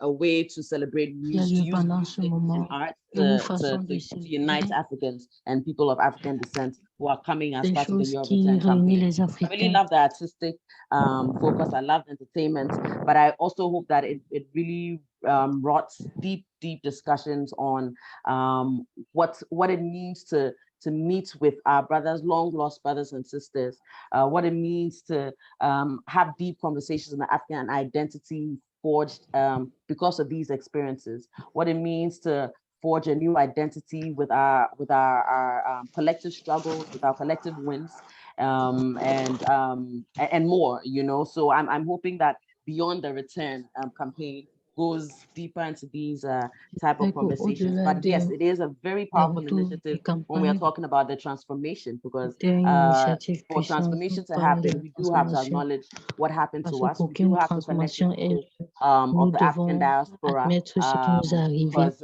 that's the only way et to ceux qui close the sont circle. dans We do have to have deep la diaspora analysis, de l'Afrique. and study our histories, our histories, Étudier and notre not the histoire. stories that are told to us to push a specific Les histoires agenda. qui nous sont racontées. Yeah, and I guess to wrap up, Agenda. with also talking about the internal factors, our previous speaker, the Dr. Sakara, if I'm right, mentioned about the political systems in the country. I feel like a major part of transformation, a major part of emancipation with Africans in the continent is also our economic liberation. We should be able to have strong economic systems that people in a country can move freely, can earn, can save, can raise their families in comfort. You know, their children can have good education. People, when they are done with, when they have to retire, will not have to go into suffering because pensions were not paid by organizations that could easily be because by pensions that were not paid, because there are systems that do not regulate these things and check for systems of accountability, creating systems where people can be economically empowered to live the lives that they want without the hardships, without corruption, which steals away people's taxes for people's personal gain. You know, so I just hope that when we talk about this new African agenda is an Africa for all. You know, where everyone would at least be able to earn and live a life of satisfaction, because this world is not just for one part. This world is not for just one gender. This world is not for just one race. This world is not just for one species. It's for all of us, created by nature in this world, and we have to learn to live in harmony with it. So I think these would be my closing remarks. Thank you. Je crois que cela seront mes mots. Thank you so much, Madam Nana Akwasor. Merci beaucoup, Madame Nana. We're going to be rounding up with you, Mr. Enako. Now we have heard everything. But now the time is what is the way forward? So what do you think, or what advice can you give the key stakeholders? You know, and when I talk about the key stakeholders, I am meaning the political actors or political leaders of the continent. You know, we cannot see it as dictator, the political aspect. If we want to see the economic emancipation of the continent, we can see the fact that politics are involved in making good policy decisions that can foster this emancipation. And with the change of mindset, it can also affect the leadership patterns across the continent Africa. So holistically, what advice can you give to the major stakeholders of the continent regarding this topic of discussion? Clarice, there was so much echo at the background, but I think I got you. You're asking what advice for. I don't know where the echo is coming from. Yeah, but I think I got the question. You are asking what can be done about the emancipation, if I got that correctly. Ladies and gentlemen, I want to start here by saying this. There was a South African anti-apartheid leader who said, the greatest tool in the hands of the oppressor is the mind of the oppressed. The greatest tool in the hands of the oppressor is the mind of the oppressed. Africa need to understand what emancipation is. Emancipation is in different dimensions. Cultural emancipation, educational emancipation, economic d'émancipation emancipation, éducationnelle, political emancipation. émancipation économique, When we émancipation master that politique. and Quand we nous emancipate our contenons mind in those dimensions, I'm telling you that Africa will not be et where it nous is today. émancipons nos I pensées, always like to l'Afrique ne use case sera pas studies, telle qu'elle est Clarice, aujourd'hui. because J'aime what we are toujours talking about utiliser les cas is something that pratiques is happening in parce que concrete ce dont nous terms parlons on the continent of Africa. sont des It's not choses some qui abstraction, arrivent sur it's le a continent reality. africain. We C'est une mentioned réalité. about all these minerals that I'm talking Nous about. avons mentionné les The minéraux richest country dont in nous the avons world in parlé. terms of mineral resources is the Le pays le plus Democratic riche Republic en of Congo. termes des But in minéraux, that c'est country, la as we République speak du today, Congo. Mais dans the ce pays, number of à l'heure où nous warlords parlons, that are fighting in that country le today nombre is close to 15 de guerres different warlords in the eastern part of the Democratic Republic of Congo, fighting all over that resource-rich area, fighting sont en on train those de lutter resources. contre And they have lutter some of the sur ces most ressources. sophisticated weapons. Et ils Fighter ont jets. l'une des, How can a rebel leader have fighter jets that can l'une fight des from the armées les air? plus Who gives them sophistiquées those fighter jets? The Western world is giving them those fighter jets and making qui them to leur donne ces understand that if they armes. fight their Ils own leur font brothers, comprendre, fight among themselves on the ils control leur of font those gold comprendre que mines, s'ils mineral luttent mines, contre cobalt mines, or whatever leurs it is, frères they sur will le be rich. contrôle So the de mentality ces that has minéraux, been ils seront used riches. is the Alors la control of their mentalité own qui a mind été to utilisée think that they est are le better contrôle off de leur being pensée warlords, pour fighting croire and que killing their own brothers than the si whole ils sont country, mieux you know, en luttant contre leurs frères developing and everybody to benefit from the que, resources that they que tout own. le pays That is the mind that is being controlled there. est rejeté.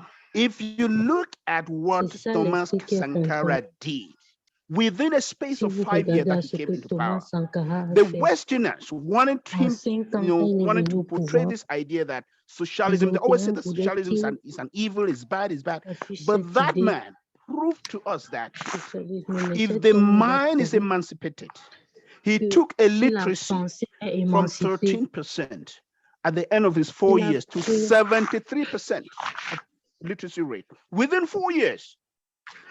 Let's take the case of Tanzania. When Magufuli came to power, prenons we le saw cas de what la he did within a Tanzanie. space of 5 years. Nous avons So vu ce it que is not Mobutu an a fait quand il est abstraction. venu au It's pouvoir something that is en doable. 5 ans. When we are able to C'est une emancipate chose our qui est mind, faisable. emancipate our Si nous culture, parvenons à emancipate émanciper our education, pensée, emancipate ourselves émanciper la culture, politically.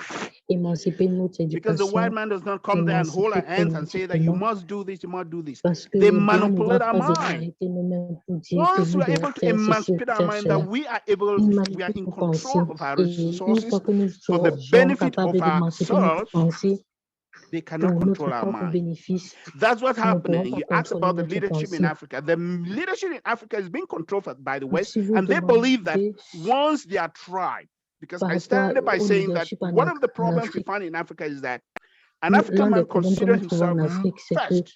He un looks homme at his africain tribe se first considère, before il national regarde d'abord à interest. sa tribu It doesn't matter which country you call in avant Africa. Call l'intérêt Nigeria, national. call Cameroon, call Zambia, Peu call importe le Tanzania. pays, appelez le People Nigeria, le consider Cameroun, themselves by their tribes la first Zambie, before la national Tanzanie. interest. Les gens And considèrent once they have d'abord not leur tribu emancipated avant from l'intérêt that tribal national. mentality, Et the white tant man is qu'ils ne going to sont come pas in. Sorry for the émancipés word, I keep saying the white man, but I'm just de talking about Westerners. ce They will tribalisme, come in, manipulate their mentality, les Européens vont venir and et then manipuler utilize leur that pensée to continue to et dominate utiliser us. cela pour continuer à Because if you nous look at the dominer. political landscape in Africa, Parce I'll que give you si another on example. regarde African countries, many people complain about the les IMF, pays for example, africains, that the IMF is set up to beaucoup de rule personnes Africa. du But FMI, if you look at it, parce que I've la said it on FMI a your été show many établie pour times, that if you look at the way the IMF contrôler operates, l'Afrique. the Mais IMF si gives nous regardons loans comment based la on the FMI credit ratings of every individual contrôle, country. And every la country is FMI rated based on encore risk. plus There's risk modeling that is wrong, and say that, okay, if we give a loan to this country, si what is the si risk nous that this donnons country is going to ce default? crédit à ce What is the pays, risk that quel they'll est be le able to pay risque back? que What's the ce risk? pays And when you are rated at a pourra B or rembourser? C minus, you obtain a loan from the IMF at almost 3 times what the Western country is going to obtain. Canada and the United States, for example, they are at A++ credit rating. Most of African countries are at C minus. So when they go to IMF to borrow loans, they are borrowing at almost 3 to 4 times what the Western world is going to borrow. What that means is they are going to be spending all their time servicing that loan, the debt, servicing it. They are not even paying the debt, but they are servicing the debt. So how do you expect those countries to come out of their doldrums of their economic situation? So we put ourselves in that situation because when there is war, your country is rated very low. When comes instability, your country is rated very low. When there is all these problems that we face in Africa, your country is rated very low, and every country has to borrow. So we are supposed, we will all equally borrow, but borrowing at draconian rates. So the system is set up in a way that if we do not understand how the world system runs, Africa will be perpetually where we are today because of our own undoing, because of the war, because of the problems. They will keep on manipulating us because we have not been emancipated politically, culturally, educationally, and therefore they will keep us where we are. So it's something that it can be done. It's doable. If the political will is there, is the emancipation is there, is the political consciousness that the oppressor will only oppress you when he controls your mind. So I just want to end there to say, let's understand where our problem is. Let us understand that we can take control of our own economies, our own countries, our own resources, and not anybody coming to manage that for us. Et personne ne viendra contrôler cela. We are at the center of everything that happens. What I actually remember this aspect of multilateralism, which is on the rise in Africa. And one of Africa's leaders once said that the time is now for Africa to le dynamics are changing across Africa. But then if we do not take advantage of the aspect of multilateralism to foster the economic development of emancipation of the continents that you want, then there is a problem. Let's give the opportunity to our participants. If they have some pertinent questions that they wish to direct to all the speakers, time is now, please. Before we round up, if you have any questions regarding you can just direct it to any speaker which you want to answer the question.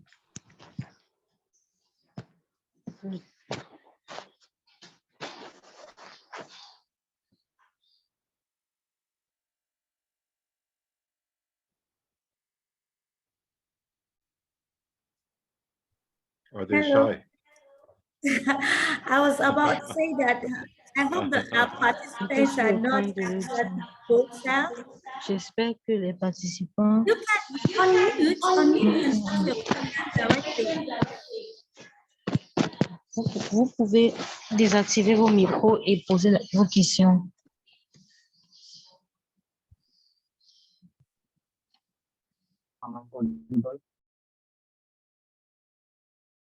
Hello, can you hear me? Am I audible? Yes, I can hear you, Mr. Raphael. Oui, je vous entends, Monsieur Raphaël. Great. Thank you, especially to our speakers. It's really mind-blowing. Well, my general question, whether kind of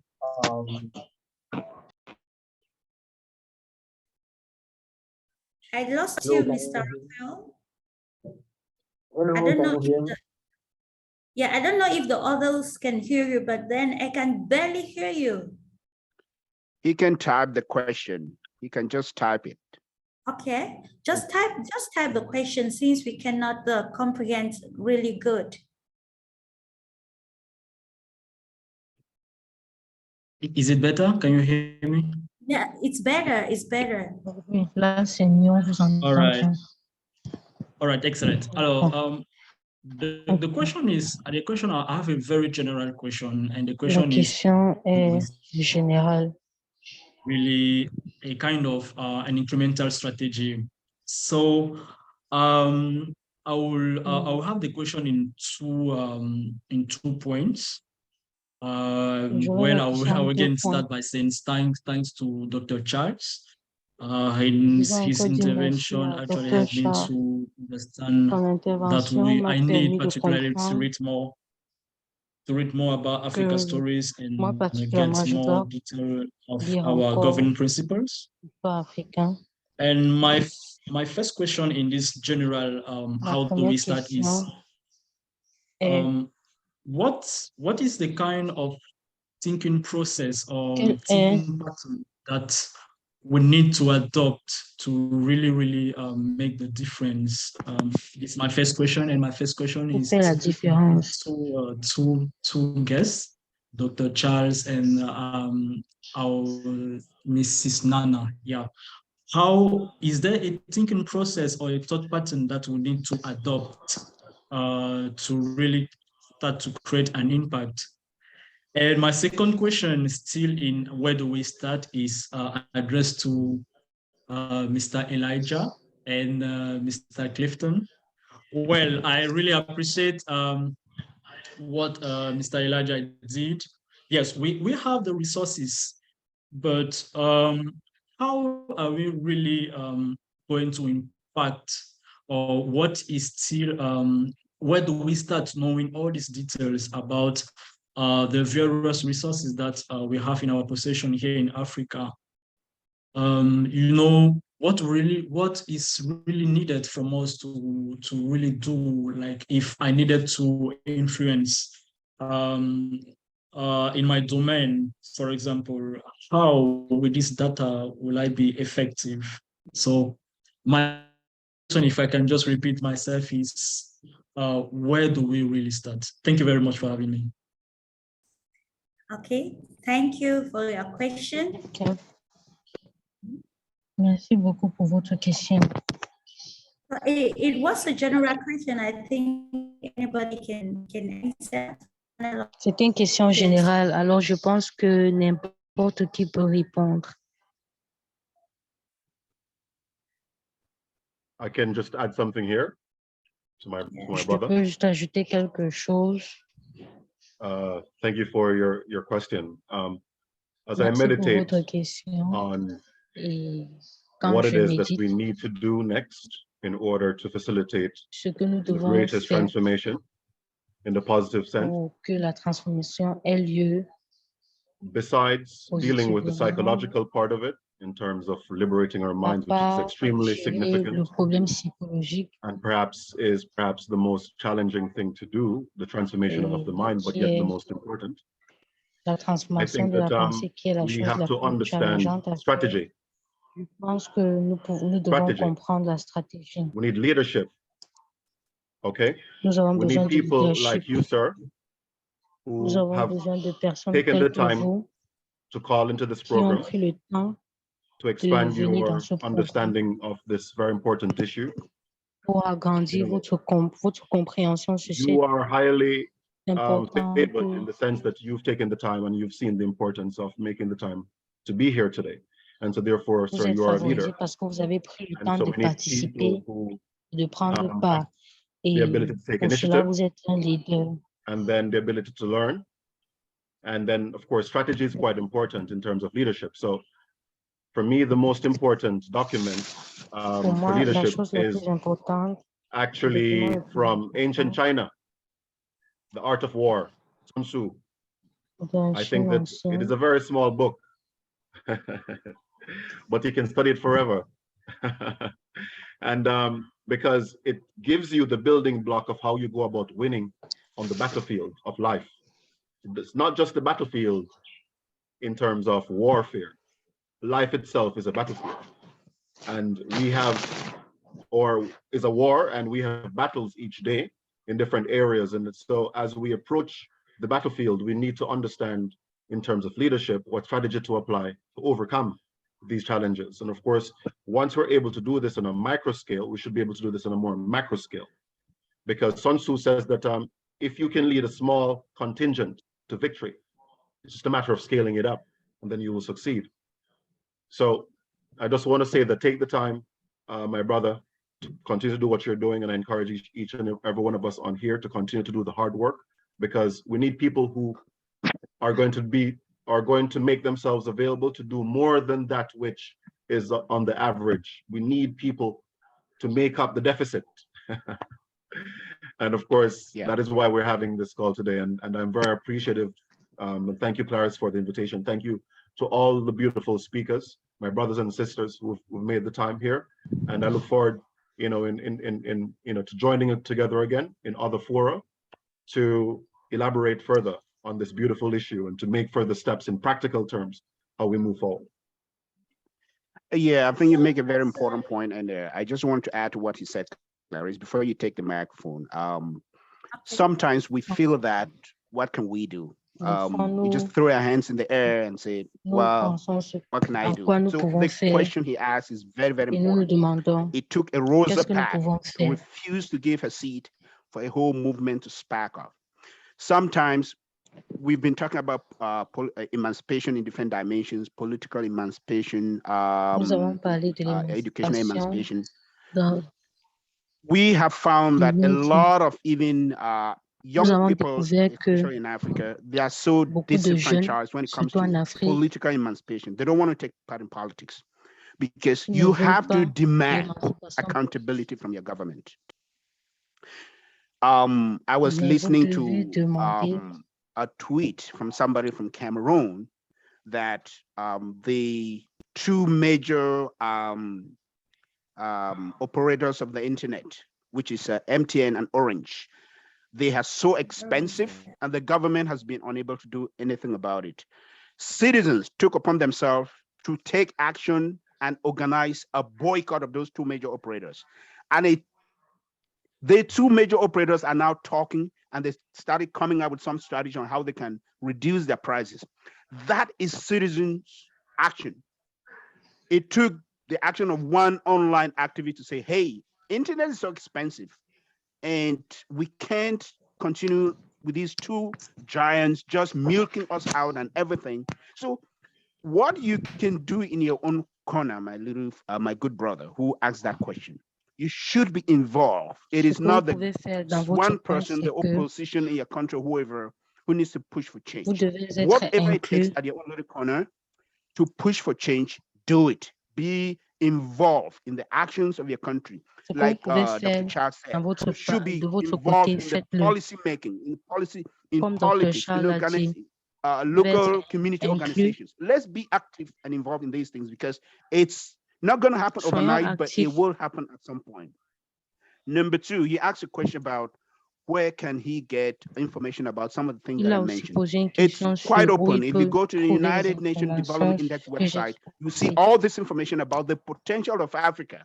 A lot of people are not conscious and not aware of what we do. So it will show up your own desire to see that there is opportunity for everybody. There is that possibility of getting,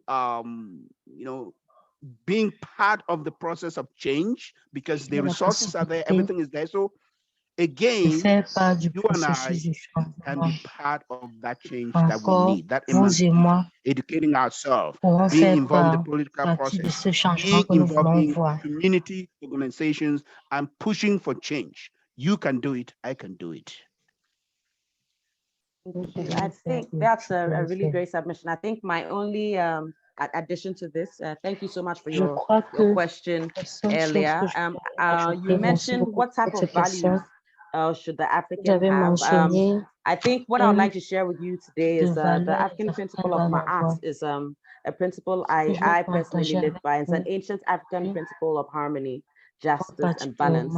And the ideals of this ancient African principle of Ma'at, I'll share a few with you, is 1, saying, I honor virtue. 2, I benefit without violence. 3, I am non-violent. 4, I respect the property of others. 5, I affirm that all life is sacred. 6, I give offerings to those that are genuine and generous. 7, I live in truth. 8, I hold sacred those objects that are consecrated to the divine. 9, I speak truth. 10, I eat only my fair share. 11, I speak words of good intent. 12, I relate in peace. 13, I honor animals as sacred. 14, I can be trusted. 15, I care for the earth. 16, I keep my own counsel. 17, I speak of others. I speak positively of others. 18, I remain in balance with my emotions. It continues on saying things like, I keep the waters pure, I praise truth, I am humble, I achieve with integrity. So basically the principle of respecting the humanity, the divinity of every person around you. Every human being carries divinity. And no matter which institutions we put ourselves in, the human within has to be a human that tries to live a virtuous life, because if you have not developed yourself within, when we put you in any institution, can easily be swept away to corruption, swept away to anything else. So developing that inner and knowing to benefit without violence, having that values of respecting another human being's dignity is something that I feel like Africans need to hold on really tight, because our enemies have an opposite, mentality. Their mentality is warfare. If you come with peace is where I feel like winning is. But peace can mean so many things, but obviously those are conversations another way. So this is what I just wanted to end with, the personal values, deep human values we should carry in addition to everything that's been shared. Thank you. That's beautiful. Thank you so much, Madam Nana Akosua. Thank you for Madame Nana Akosua. Any other question from somebody else, Y please? a-t-il une autre question venant d'une autre personne?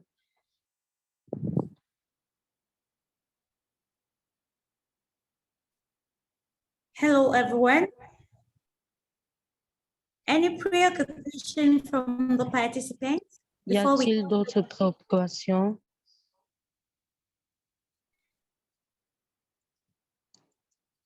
Well, apparently, yeah, we don't have other questions coming in.